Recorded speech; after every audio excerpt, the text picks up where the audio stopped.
Hey everybody, good to see everyone. Every time I get up here, it still just feels super weird right now. It's just incredible. I love it though. If you're here this morning, we're grateful for you, and if you're watching online, we're extremely grateful. I'd say the hardest part of this whole thing for me is the no hugs right now. I don't know if you're feeling that way. Maybe you're not a hugger, but it's killing me. So if you're not looking, I might try to squeeze a hug from you. I'm just kidding. I won't do that. We're so grateful that you're here. I want to give you just a couple quick announcements before we begin. There is a few things coming up. Next weekend is still going to be our Senior Sunday. And so it'll look a little bit different. But one of the things that I kind of wanted to be able to highlight is if you're able to be here next week or watch online, please do that. Because one of the things is the seniors, we want to take an opportunity to recognize them and highlight them, and I think the way that things ended for them is very disappointing, and so we would love to have your support for them. I just think if you were a parent of a senior, you know that was such a just an ending that has not really had a lot of closure, and I really feel bad for the seniors that had to experience this year during this time. It's been a trying time. So if you have an opportunity to come here or watch online to celebrate them, please take advantage to be able to do that so that they can feel celebrated. It's going to look obviously a lot different than it normally does as we highlight them. Senior Sunday is going to be just interesting this year, but we'd love to have you be a part of that. The second announcement is the War Missions trip is coming up. I think it's June 28th, and so that is still on, as we've been saying. If you're looking for an opportunity to serve or just get out of the house and be able to participate in this, please get online, look on our website, you can find some information. And then lastly, the women's build is still on. That's coming up in June. If you want some information, Cheryl Taylor and Amanda can help you with those two ladies can help you get information on what the women's build is going to look like. That's going to be a great event, and it's still on, so we want you to know that. If you can get past listening to me all stuffed up from allergies right now, and you still have not left, well, we're so grateful for you. I haven't turned off the TV. We're grateful for you. I would say stand up and greet each other, but obviously that can't happen. So why don't you go ahead and give a nice warm wave towards your neighbors to your left and right, and we'll begin the service. Go ahead and stand and worship with us.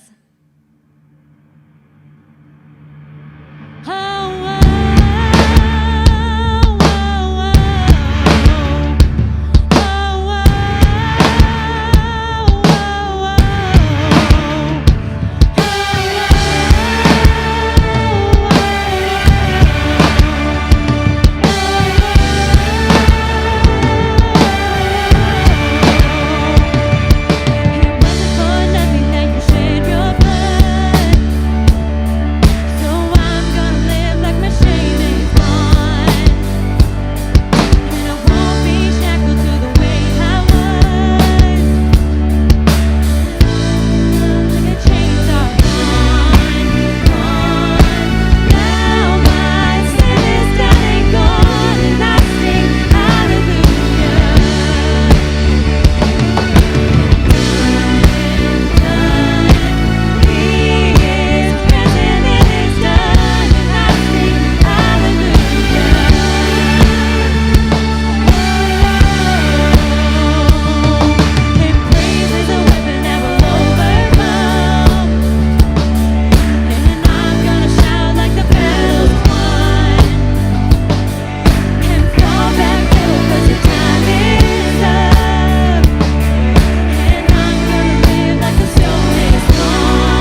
ahead and take a seat this morning.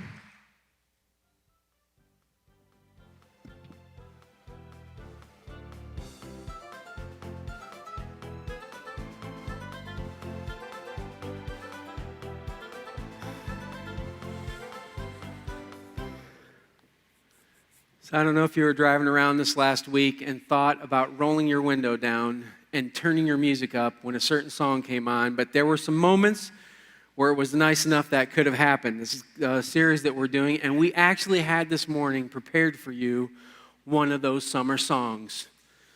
And then on Thursday, I found out that Luis was exposed to somebody who was exposed to somebody who was exposed to somebody with COVID. And so we thought we would have him go get tested. And when he went to get tested, they said, listen, this doesn't count as an exposure. And just to be safe, he decided to go to the free one. And I came in Friday morning to the rumors that Luis had tested positive for COVID, which I thought was fascinating because he didn't get tested until Friday afternoon. So this is how this kind of stuff works, right? We'll know on Monday, and then we'll go from here. But he was going to sing the JT song, Can't Stop This Feeling, right? That would have been a good cruising song and would kind of set the stage for what we're looking for here. We're trying to get you to understand that we all have this moment where a song comes on, it's the right weather out, the right conditions, and you get lost in that moment. And what we've done is we've taken you to a book that's made up of songs that I think that very experience could happen to you. In the book of Psalms, it's a book. They're all different songs that people used to sing. We don't sing them anymore. But it's possible for you to go, and I'm hoping that you'll do this. I'm hoping that you'll either pick one psalm a week, and you'll read it every week, and you'll think about it, and you'll process it and chew on that psalm. Or you'll read one every day. Just go in and read every day, because I'm convinced that you're going to find moments with God, just like you would find in that car when you're cruising, that something unique will happen to you, and your soul will connect with God, and you'll be moved by what you read there, because there is such a diversity of what happens in the book of Psalms.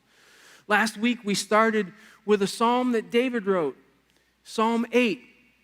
And he was thankful for his Creator, and so he was expressing that in some pretty cool ways, and we got to talk about that. And I hope that you were able to think about that through the week, that this Creator is worthy of praise, not just his creation, who he is.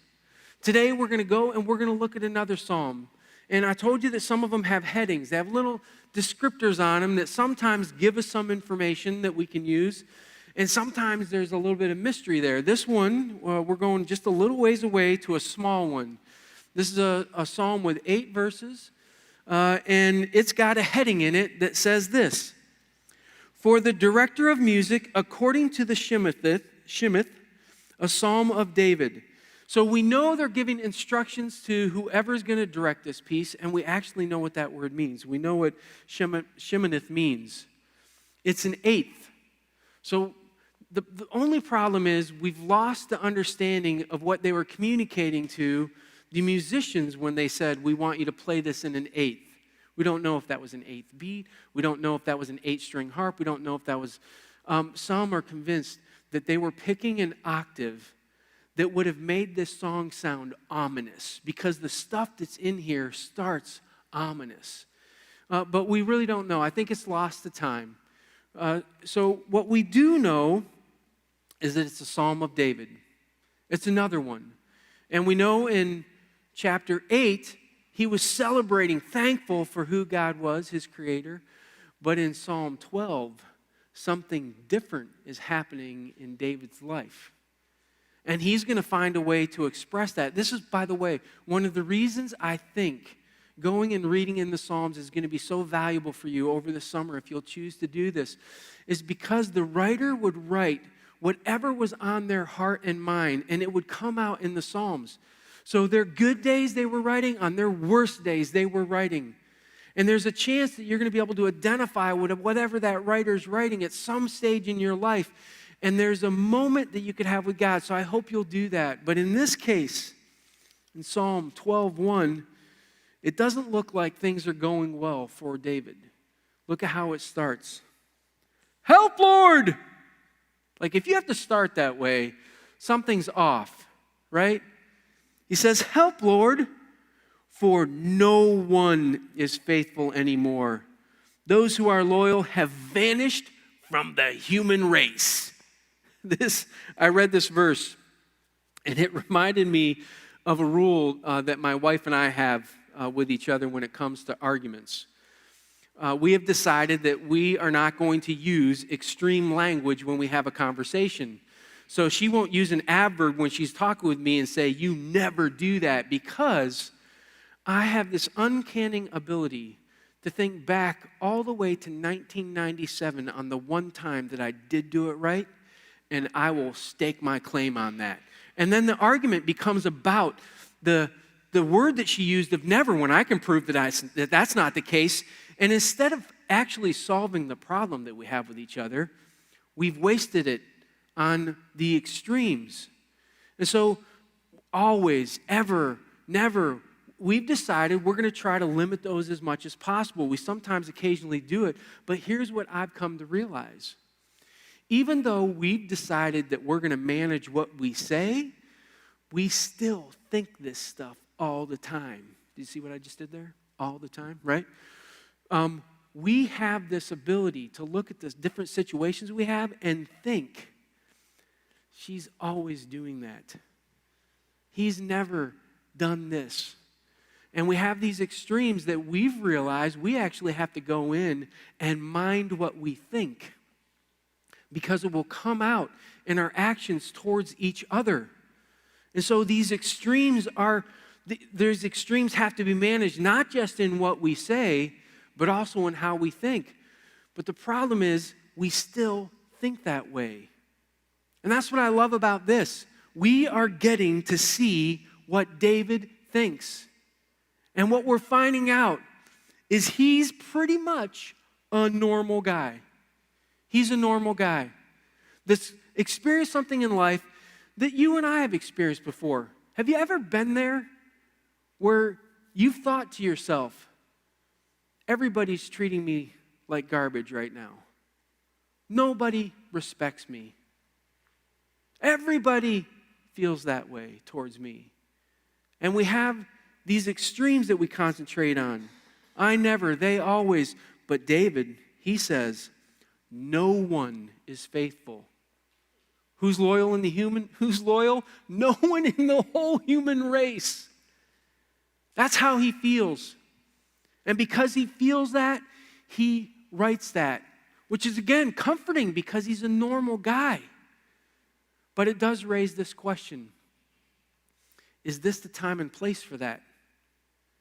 Because we just learned in Psalm 8 that one of the words that was in that psalm, they wouldn't even say. I don't know how they sung it.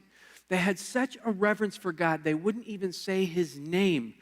So David gets it right. Almighty, powerful God, I have to respect you. He gets that right. And then in the next, like a few psalms over, he's unloading his dirty laundry. And he gets that right too.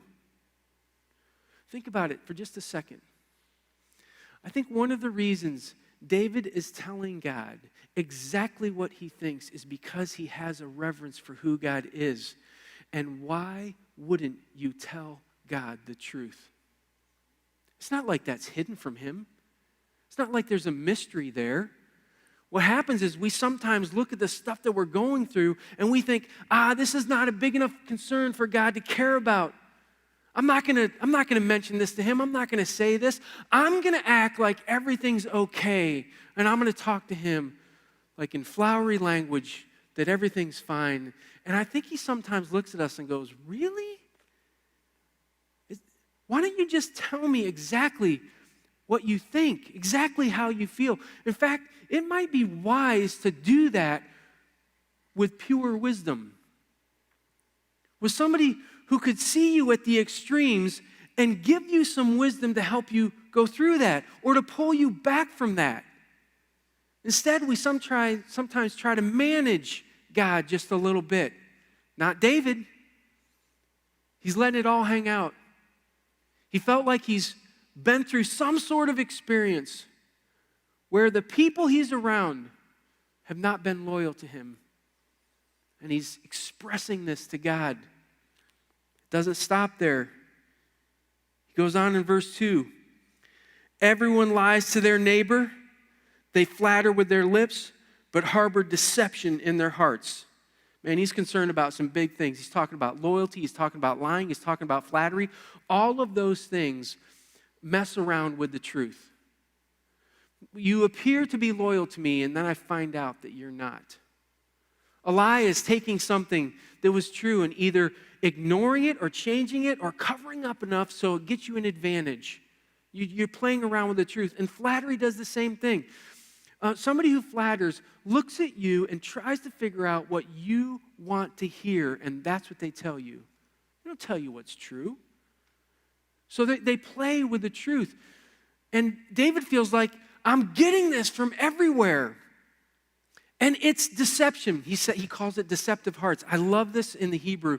It actually says this. They have a heart and a heart. Kind of reminds you of in James when he says, look, you got to be careful about being double-minded. You have a heart here and you express something, and your heart's also over here. So you have this motive, but you're saying something that's different than where your heart is. I don't know where your heart is right now. Sometimes the person expressing that doesn't. It's deceptive. They flatter. They massage all of that stuff. David's frustrated, disappointed with what's happening here. Now here's what I find interesting, though. I want you to see who he's frustrated with. Said everyone lies to their neighbor. The idea of neighbor has changed a lot, at least from when I was young until now. I don't see it going back anytime soon to the way I understood it as a young kid.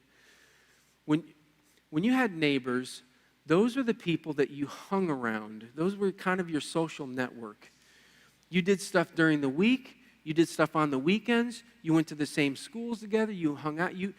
Your lives kind of revolved around. Oftentimes, you would go to the same neighborhood church. And a better understanding of this would be your community.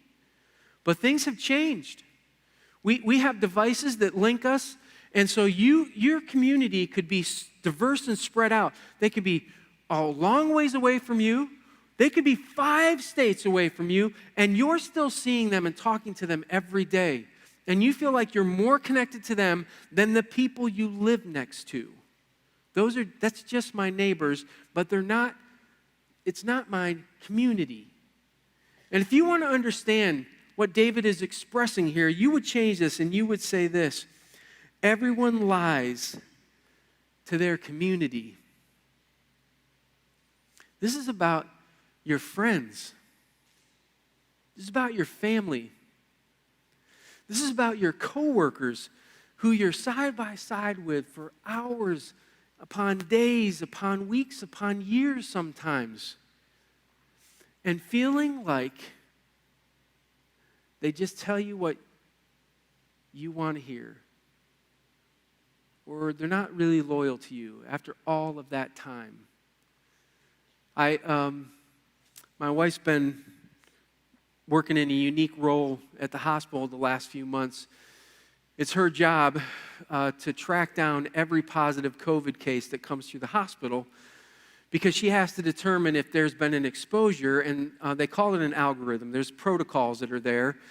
And so she has to gather everybody's story, find out what they were wearing, the time that they were exposed, all that sort of stuff. And then she goes through the protocols for different responses. You have to go get tested. You can't be at work for 2 weeks. Nothing's going to happen with you. This doesn't qualify as an exposure. You're not going to be tested. And several times what has happened is that somebody went through all the protocols and found out that they weren't going to get tested, and they didn't like that answer. And so they demand, I want a test. And she was like, listen, I'm responsible to follow this. We can't authorize you to go get tested. And so this is what has happened several times. So then that person will hang up, and they'll call somebody above her, or they'll call their boss having just learned what the protocols are in order to get screened. And they change their story to fit the protocols. And then the boss will call and say, Tracy, what's the problem here? This person had this and this happen, and you didn't let them go get tested. Why are you doing this? And she's like, I wrote it all down. It's right here. That's not what they said. And she gets caught kind of in the twister, and she'll come home like fired up sometimes. Like, I think I'm going to avoid her for just a little bit until she can calm down. Because she could have easily written these first 2 verses at times. I suspect she's not the only one. Right? Have you ever had an experience where somebody looked at you, a friend, a family member, a coworker that you thought you were in the battle together with, and they swore they would do or say something on your behalf, and then they didn't? Or somebody said, you can trust me. And the thing you trusted them with becomes fodder on the gossip train. And you realize you made a mistake. Or they changed their story. Or it feels like they're playing politics with you. And you feel all twisted up inside because they aren't following through on what they said. And you thought they were your friend, your ally, your confidant. David feels this way. And in verse 3, he calls out that the Lord would just quiet everybody's lips. Just stop them from talking. I'm tired of it. Nobody's loyal. Everybody lies. I'm just so sick of this. Please quiet everybody. And then he says something in verse 4 that kind of gives you a sense that David doesn't have a lot of hope that this is going to be any different or change. Look at what he writes. I want you to quiet the tongues of those who say, by our tongues we will prevail. Our own lips will defend us. Who is Lord over us? So right here he says, listen, there are some people out there who actually believe that my words speak louder than my actions. I'm going to tell you one thing and I'm going to do another, but just listen to what I say, and that's good. It almost feels like a politician at times, right? I'm going to go out on the campaign trail and I'm going to say all of this stuff. And when I actually get in office, I'm going to do something different. But that happens in our relationships where you hear people saying one thing and they do another. And here's the kicker. Did you see that last part of the verse there? I love how it's written. It says, who is Lord over us? Who's going to stop us? Who's going to hold me responsible? I'm going to get away with this. I'm going to tell you one thing and I'm going to do another. What are you going to do about it? Nothing. Anybody else going to do anything about it? No. You're just going to have to deal with this. There's not a lot of hope that David's expressing at this point. And here's where it starts to get interesting, though. Because up to this point in the scripture, you would almost think that David is talking about a personal experience that he's going through. And I think that's part of it. But it's about to get bigger than that because David has a bigger concern. He sees this very kind of thing going on in the world. And he doesn't have a lot of hope for the world because of it. Because he says in verse 5, because the poor are plundered and the needy groan. He says, I'm looking at people lying. I'm looking at this lack of loyalty. I'm looking at all this flattering stuff. And what I see is people being taken advantage of. The poor being plundered, the greedy. I love how that's written. The needy groan. There's nothing else they have to say. Have you ever been in that moment before where the only thing that's left is just a guttural sound? Like you're so sick and tired of what's happened, and it's just a noise that you utter from your gut. That's what's happening here. And David's looking around and he's like, man, it's not just that this has messed me up. Our whole world is messed up. And I don't have a lot of hope that anything will change. Who's going to hold them accountable? Who's going to stop them? Who's going to do anything to this? It's utterly hopeless. Listen, friends, it wouldn't take you very long to look around in our world today and come to that very conclusion. I was talking to somebody before this service, and they said, 2020, wow. And it's not one thing. I mean, now we have riots and all kinds of stuff going on. And if you were to look around, you'd have to conclude it's a mess. We got a mess. And I don't feel like there's a lot of hope in the situation. And so far, that's what David has been expressing. Just don't have a lot right now. I don't know where I would find hope. I don't know what would ever change anything. And in the middle of this psalm, something happens that changes the whole story. It's in the middle of verse 5. God speaks. He says this, I will now arise. I will protect them from those who malign them. God says, oh, I know what's going on. I see exactly what you're talking about. I will protect them. Those who are being abused, those who are being taken advantage of, I've got this. I want you to notice, I want you to be real careful here. Nowhere does he say when, how, where he's going to do this. None of that's mentioned. He just says, I'm going to protect. And look at the response David has to this. This is verse 6. And the words of the Lord are flawless, like silver purified in a crucible, like gold refined 7 times. He just used kind of abbreviated language for a big process. That their whole culture would have understood this. We don't. It's like me looking at you and saying, Google it. I say that and you know what to do. I don't have to say, go find a computer, get on the internet, pull up a web browser, type in google.com. In the search bar, write in what you want, hit search, look through all those things until you find the thing that you're looking for. I don't have to say that. All I have to say is Google it. When they wrote, hey, I want you to refine this stuff, I want you to put stuff in a crucible, they understood something that we didn't. We go to the store and we buy what we need.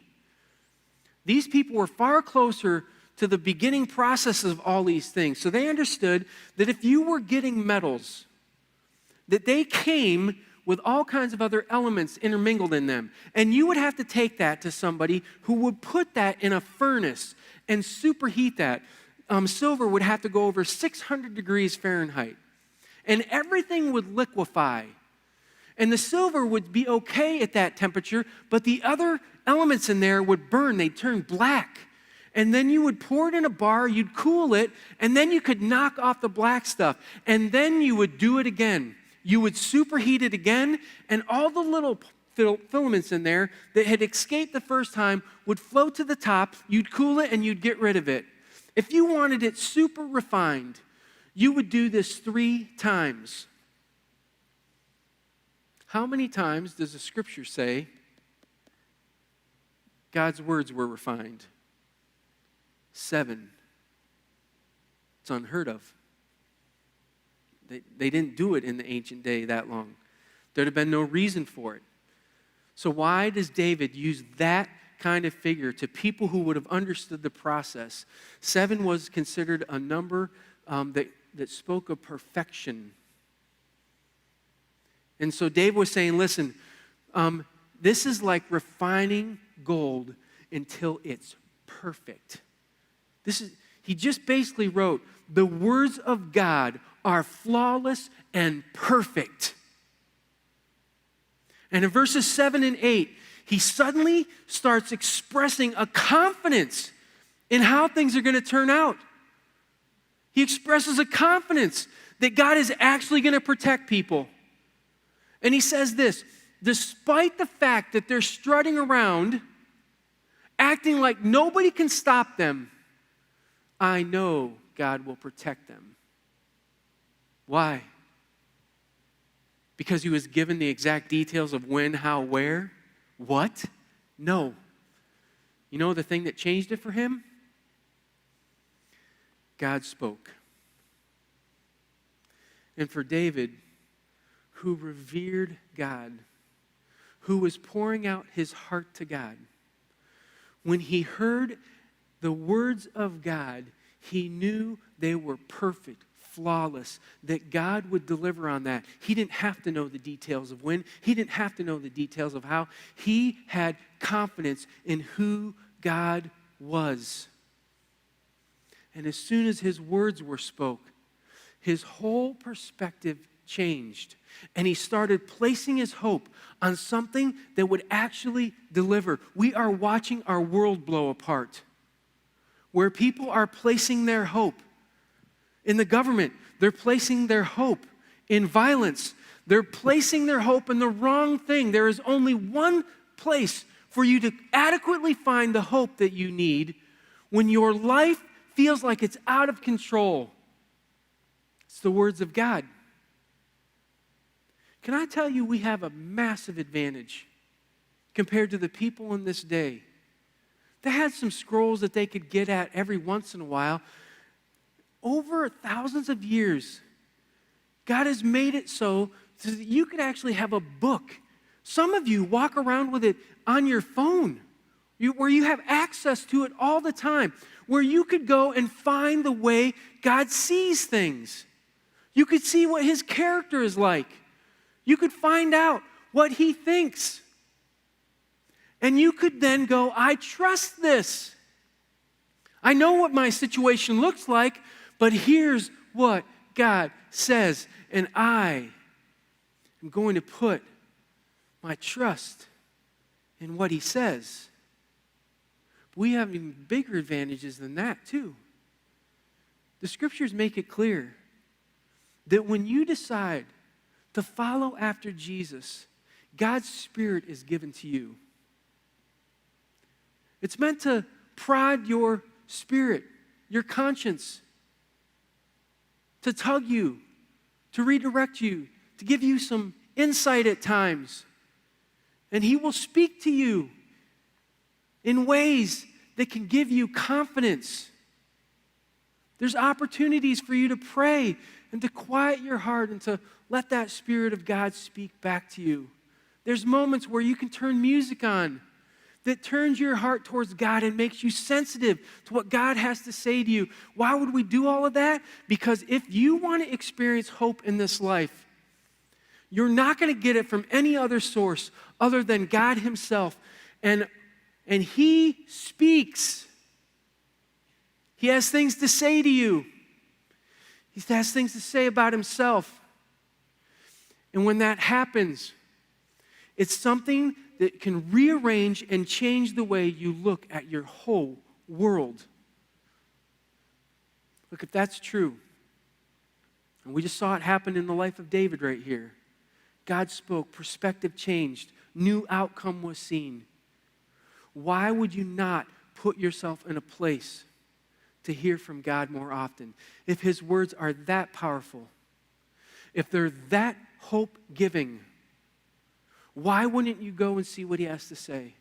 Why wouldn't you look up some of the promises that he makes about you and choose to believe them?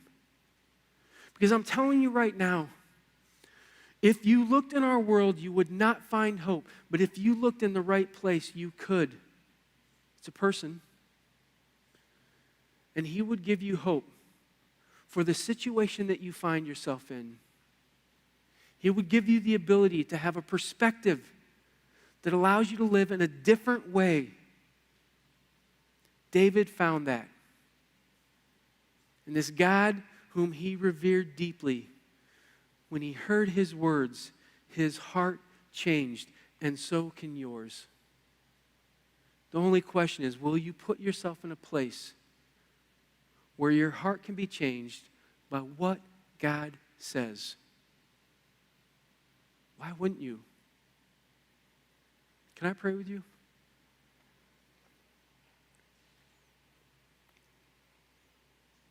God, I love the fact that I identify with David so much. I just think he's such a normal guy. Feeling betrayed. Feeling like it's him against the world at times. I've felt that way. And it's easy to get lost in that situation and just feel like there is no hope. There's no way forward. There's nothing that you can see to do, say, or be that would change anything. It's because sometimes we look for the wrong thing. God, you have stuff to say that's true and trustworthy. As soon as David heard that you would protect, he knew it was true. God, I believe that there are people here this morning who need a level of hope restored to their lives. And the only place they're going to find that is if you'll speak to them. So as they seek you out, I ask you would help them to find you in the text, to find you as they pray, to hear what you have to say, to believe and trust you, so their lives can be lived in a different way. I think that's what you want for us. Move our hearts. We love you. May we find the confidence in you that David had. In Jesus' name, amen. Please stand and worship with us.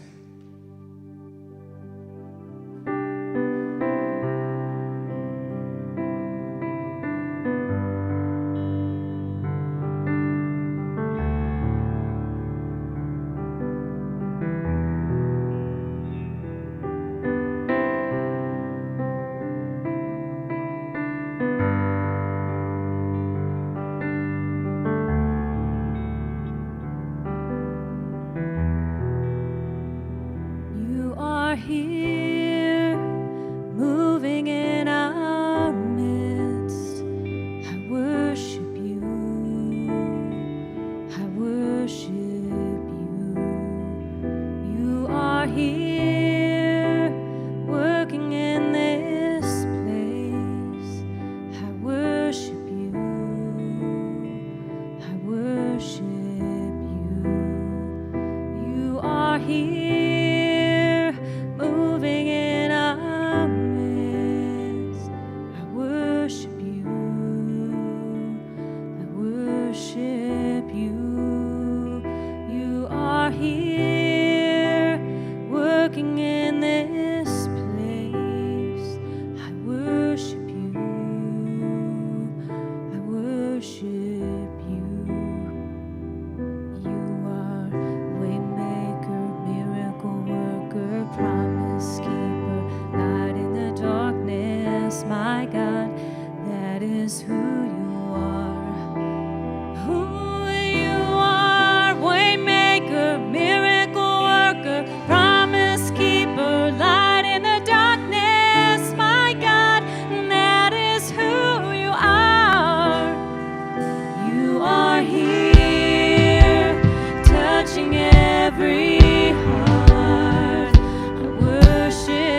never stop working. You never stop, you never stop working.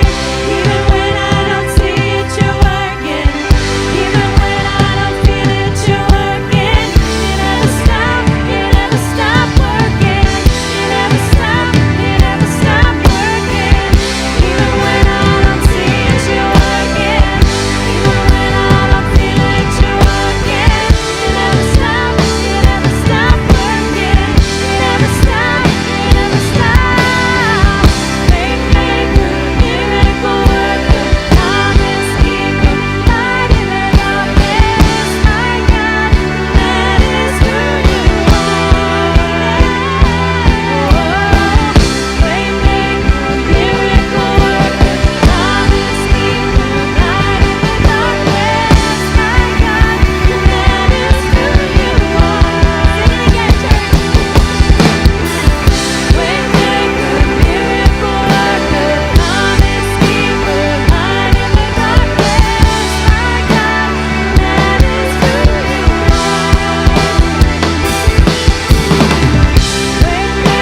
miracle worker, promise keeper, light in the darkness, my God, that is who you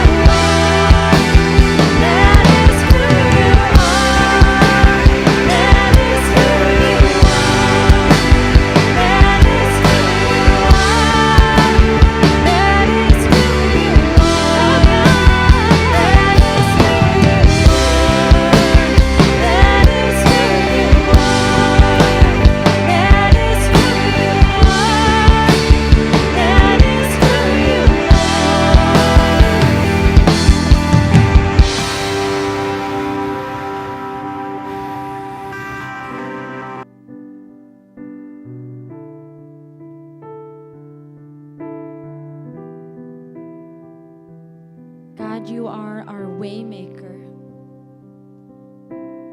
In these impossible times, you are our miracle worker. You are our promise keeper that keeps working for us even when we don't see you working for us. You are creating a way every day. God, we adore you and we praise you for who you are. I pray as we go back out through another week in this crazy world of uncertainty, that we praise you in all that we do, for all that you do for us every day. We love you so much, God. Amen. Thank you so much for coming out this morning. We'll see you next Sunday. If you need to use the restroom, you can head back out into Lookout Hall. If not, I'm standing over here by this exit. This would be the door we would love for you to use to exit the building. It helps us keep sections of the building that are already clean. So if you can do that, that would be great. Also, I forgot to mention, there are 2 surveys that are going to be on Facebook this afternoon. One, you can pick the next 2 songs that we'll play for this series, and the other is a bunch of feedback we need about your engagement at Waypoint. So if you look for those, that'd be great. Thank you.